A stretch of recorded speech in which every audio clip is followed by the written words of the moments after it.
warahmatullahi wabarakatuh. Waalaikumsalam warahmatullahi wabarakatuh. Baiklah, hari ini kita melakukan podcast kembali. Nah, yang sebelumnya kita sudah juga melakukan podcast pertama dengan narasumber dokter dari Puskesmas Gedang Anyar ya. Baiklah, para hadirin sekalian, untuk hari ini kita juga akan mengundang tamu narasumber yang berkompeten di bidangnya, yaitu dari Puskesmas Cempaka, Bapak Saiful Najar, Escape Nurse, benar? Benar. Oke, baik Pak.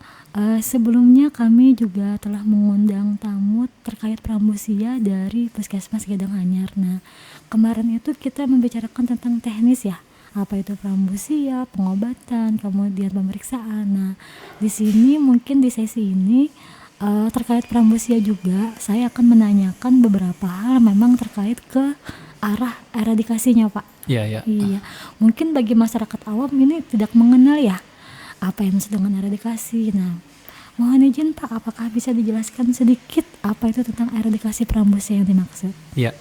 Jadi eradikasi pramusia itu adalah upaya yang dilakukan ya, pembasmian ya, secara berkelanjutan. Jadi bagaimana caranya supaya yang namanya penyakit pramusia ini 0 kasus. 0 kasus. Iya, tidak ada lagi. Untuk Banjarmasin sendiri Pak memang ditunjuk untuk eradikasi atau memang sudah memenuhi syarat?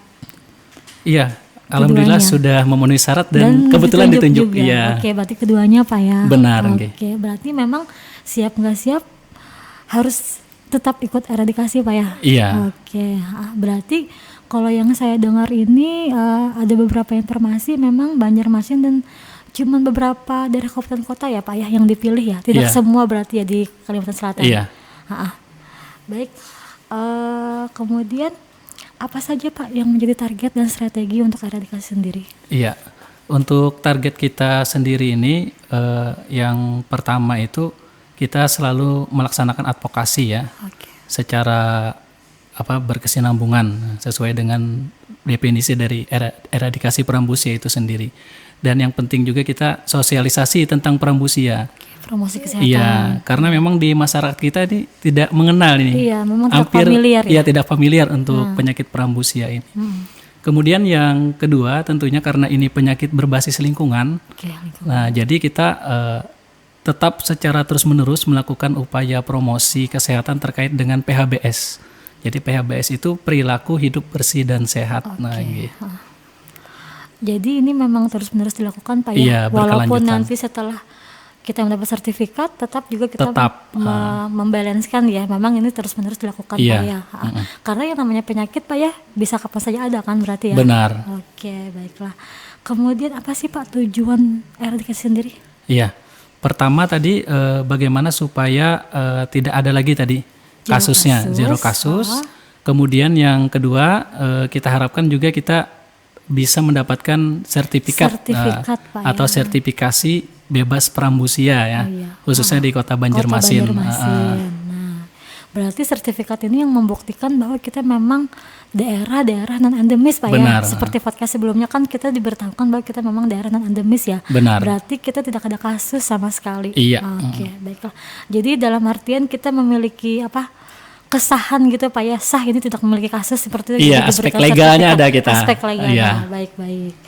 Kemudian apa saja sih Pak terkait pramusia, kan tentunya kita ada kegiatan surveillance ya. Iya. Nah, apa saja sih yang maksud dengan surveillance pramusia Pak? Iya, surveillance ini ya itu juga istilahnya dengan penyakit yang lain juga umum ya. Jadi surveillance. Apa itu kalau terkait dengan pramusia? Ini terkait dengan pelacakan kasusnya. Kalau ada arah-arah penyakit kulit ya, yang sejenis atau mirip dengan itu selalu kita dikonfirmasi. Ya, apakah itu benar-benar pramusia atau cuma penyakit kulit yang lainnya. Jadi dipastikan lagi Pak ya. Jadi ini nanti tidak hanya memerlukan berbagai tim juga di puskesmas, selain dari dokter, berarti ada tim surveillance-nya juga Pak. Benar. Jadi kita kalau di puskesmas itu kerjanya lintas program itu selalu terintegrasi sebenarnya, saling bekerja sama. Baik Pak. Jadi memang ada perlu kegiatan-kegiatan yang melibatkan sektor lain ya. Benar. Atau program lain ya. Kemudian Pak, kenapa daerah yang tidak ada kasus ini ditetapkan tetap wajib lapor Pak? Iya, pertama tadi memang kalau apa namanya, bagaimana ini dibuktikan bahwa memang ya dokumennya jelas gitu. Tidak hanya sekedar apa namanya klaim. Iya, tapi harus benar-benar dibuktikan. Buktikan dengan jadi walaupun misalnya kita nol kasus tetap melaporkan juga Pak. Tetap.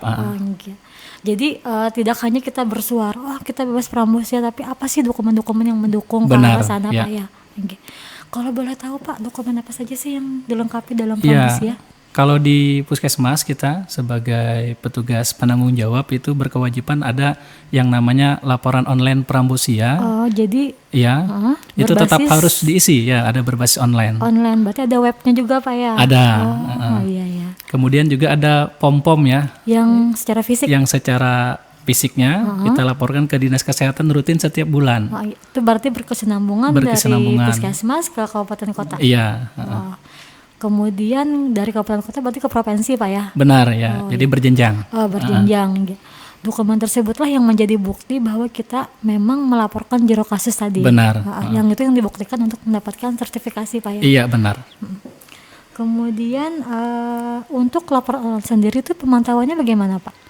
Online? Online. Iya, biasanya kita dilaporkan itu ada link khusus ya yang kita yang diisi. Kemudian dibantu juga dari penanggung jawab di Dinas Kesehatan kan ikut memantau juga. Kebetulan juga di situ juga ada apa namanya? Checklist. Ya, checklistnya juga ada. Kemudian dari link itu sendiri dari websitenya itu juga ada keterangan gitu yang sudah lapor atau yang belum lapor kan ada di situ. Iya.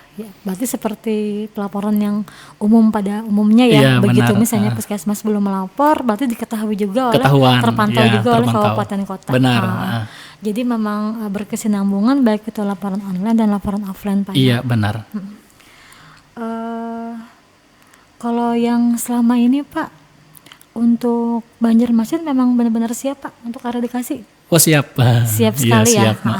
Jadi memang kalau dari segi teknis kemarin kami juga sudah beberapa wawancara dengan beberapa puskesmas, kemudian juga sekarang kan yang dari pelaporannya juga memang harus dilengkapi juga Pak ya. Iya. Yang untuk menuju eradikasi Pramusia. Baiklah Pak Najar, apakah ada sedikit atau beberapa hal yang perlu disampaikan ke audien terkait Pramusia? Iya baik.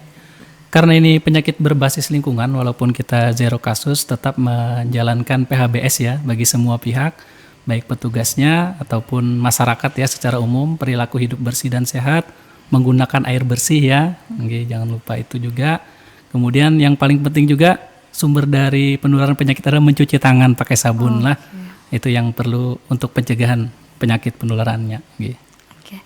Baiklah, saya kira cukup untuk podcast kita pada hari ini Pak ya, sangat bermanfaat sekali beberapa laporan-laporan yang memang harus dilengkapi dalam eradikasi. Kami dari tim berterima kasih atas kedatangannya. Baiklah. Sama-sama Ibu. Dengan Assalamualaikum warahmatullahi wabarakatuh. Waalaikumsalam warahmatullahi wabarakatuh.